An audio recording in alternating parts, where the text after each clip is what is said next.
Hoy. Un libro que se llama El liberalismo mexicano, Miguel Ángel. Saludos a todos los radioescuchas, de Jesús Reyes Heroles. Es una integración Es de el ideólogo ideas. del PRI, ¿no? Jesús Reyes Sí, Heroles. Jesús Reyes Heroles fue secretario de Educación, secretario de Gobernación y fue un escritor, un gran escritor que pudo amalgamar pues el pensamiento del siglo XIX con el XX y hacer los libros como este. Este es un libro de una serie de 3 tomos. Imagínense, para describir lo que es el liberalismo, que es toda una corriente de pensamiento ideológica y que a la fecha todavía mucha gente se pregunta qué es ser liberal y qué es ser conservador. Incluso hay gente que dice en los discursos el tema del neoliberalismo sin saberlo, porque no, nada más lo han repetido porque lo ven como una arenga política.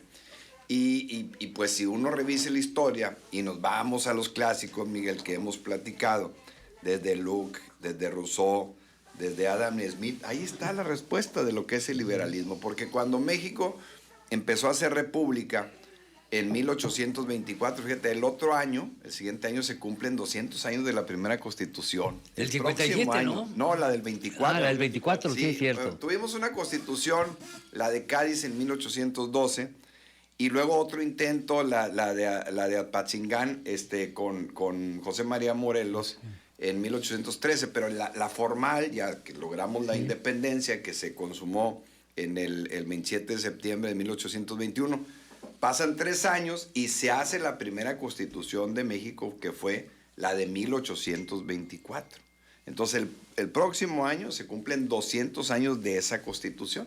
Y en esa Constitución, pues los mexicanos de ese entonces pues ya veían esos dos mundos, ¿no?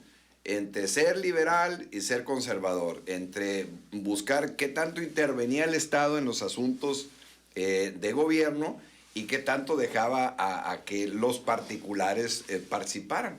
Y entonces el liberalismo nace en Inglaterra en el siglo XVII. Y precisamente John Locke, que fue el creador de este concepto, decía que los hombres todos somos racionalmente capaces de distinguir entre el bien y el mal. Y que pues por eso debemos de tener libertad para decidir las cosas del Estado y lo que pasa en la sociedad. Él decía, bueno, no hay necesidad de tantas leyes. Nosotros con nuestra racionalidad podemos distinguir lo que es bueno y lo que es malo. Luego llegó Juan Jacobo Rousseau y dijo, bueno, pues sí, efectivamente tenemos la manera de discernir entre lo que es bueno y lo que es malo, pero nosotros como ciudadanos pues no podemos resolver los temas de seguridad, de salud, de trabajo. Tenemos que darle al Estado, o sea, al gobierno, pues ceder nuestra potestad para que ellos apliquen la ley y para que ellos hagan lo que es el ejercicio de gobierno. Y entonces él, que era un liberal, escribió el contrato social, que aquí lo hemos platicado, ¿no? A ver, yo como ciudadano cedo mis derechos, cedo mi vocación de libertad a un gobierno para que me proteja y para que yo pueda desarrollar mis funciones, y yo acepto que ese gobierno va a tener facultades legales para que cuando yo me equivoque, pues haya sanción económica o corporal, y que también cuando yo tenga que ejercer mis libertades, haya un Estado que proteja eso. Entonces, ese era el concepto liberal de Rousseau en el contrato social. Más adelante, en la parte ya económica, Adam Smith, que escribió el libro La riqueza de las naciones, decía que lo más importante para el liberalismo era la oferta y la demanda, que el Estado pues debería ser un Estado muy ligero, en el sentido de que no debía intervenir en los factores de la producción ni en las decisiones económicas, sino que debería dejar que la oferta y la demanda pues fijaran, por ejemplo, los precios de los productos, los precios de los servicios, el costo de las mercancías. O sea, que no debería haber un Estado que dijera, a ver, voy a subsidiar esto o voy a apoyar este sector. No. Eso no es el liberalismo. El liberalismo es que haya una libre oferta y demanda para que sea el que produzca mejor el que gane el precio del mercado. Eso es el liberal.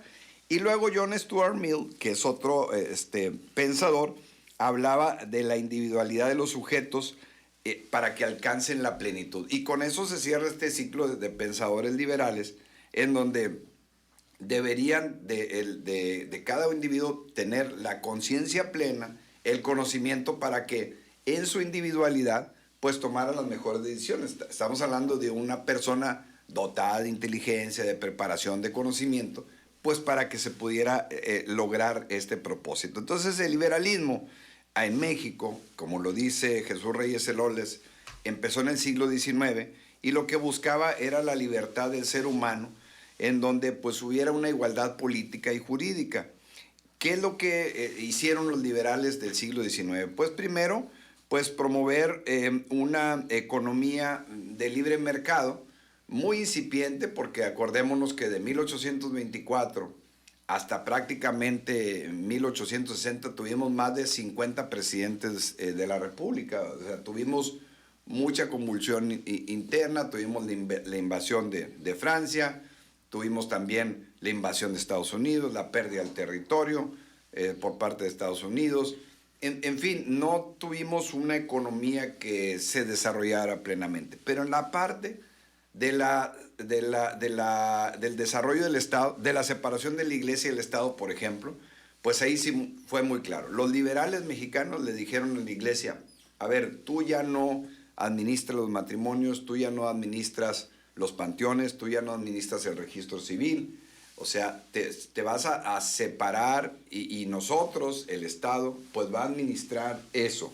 Y el clero, pues se va a dedicar a difundir la fe cristiana. Acuérdense que en 1824 decía la Constitución que la única religión que se podía ejercer en México era la religión católica, punto. Así estaba en la misma Constitución. Ahora lo vemos en el artículo 130, desde la Constitución de 1917, donde hay libertad de cultos, y eso, bueno, pues también fue de alguna manera una concesión que se le dio a la Iglesia en ese tiempo para que pudiera ejercer soberanamente su fe, pero y a cambio de irle quitando también poderes de administración, porque pues, ellos tenían riqueza, tenían propiedades en todo el país. Entonces se buscó esa libertad del culto, la libertad de expresión también se empezó a consagrar para que todo el mundo pudiera no solamente decir, sino escribir lo que pensaban de lo que era el desarrollo del país, y se consagraron principios fundamentales en las constituciones, tanto la del 24 como la del 57, que tienen que ver con la libertad, con la igualdad y con el tema de la separación de la Iglesia y el Estado. Recordemos que estas constituciones pues estuvieron inspiradas básicamente en la Revolución Francesa de 1789 y luego en la Revolución de Estados Unidos, que fue una revolución independentista, porque Estados Unidos pues ahora sí que se fue por el fast track, se aventó revolución e independencia a la vez. Se separaron de Inglaterra en 1776 y pues de una vez arreglaron el tema interno para hacer su propia legislación. No estaban preparados. ¿No? Exactamente. y nosotros empezamos este proceso hasta el siglo XIX, ¿no? Entonces, todo esto lo recorre el liberalismo. Esto es parte de lograr este Estado laico y pues luchar, que es lo contrario de esto, pues las monarquías absolutas, que está en contra del liberalismo, pues precisamente la concentración del poder en una sola persona. Aquí en México tuvimos dos monarcas, dos emperadores, Agustín de Iturbide, entre 1821 hasta 1824 ante la Constitución, y de 1862 al 67 Maximiliano. Pero Maximiliano resultó más liberal que conservador también, porque cuando los conservadores lo trajeron para que gobernara el país con las ideas que ellos promovían, pues les resultó más liberal que nada. Entonces, así sucedió todo el siglo XIX, y ya en el siglo XX, personajes como Milton Friedman, pues inspirados en una libertad económica más fuerte representados, por ejemplo, por un presidente de Estados Unidos que fue muy promotor de lo que es el liberalismo, Ronald Reagan.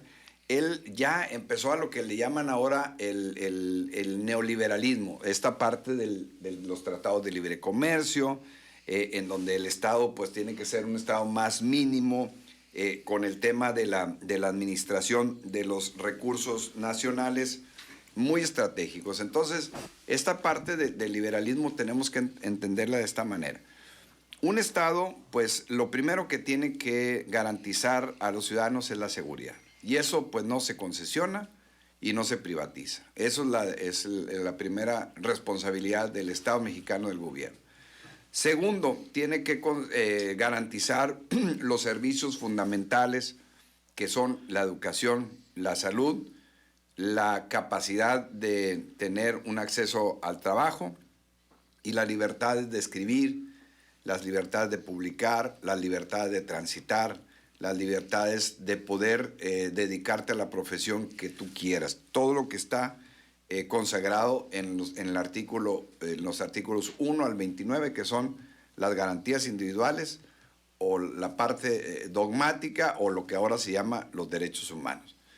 Ahí pues no hay ni liberalismo ni conservadurismo. Ahí son garantías que tiene que dar el Estado. Pero ya cuando uno se pone a leer la organización del Estado, los artículos 26, 27, 28, donde habla de los recursos naturales, del tema del petróleo, que ayer celebramos la expropiación petrolera, ahí es donde está el tema entre ser liberal o no, en el sentido de qué tanto el Estado mexicano o cualquier país debe de intervenir para administrar estos bienes, pues para que no sean solamente románticamente de todos los mexicanos, sino que produzcan bienestar nacional sin perder la soberanía. Esa es la parte importante del liberalismo y pues ha recorrido esta idea desde el siglo XVIII, el XIX, el XX y miren, ya estamos en el XXI, ya tenemos un 20% de recorrido de este siglo XXI, la era de la energía, y todavía estamos hablando de este tema. Lo que sí es claro, que el liberalismo le da a los ciudadanos esta libertad de elegir y eso todo el mundo estamos de acuerdo.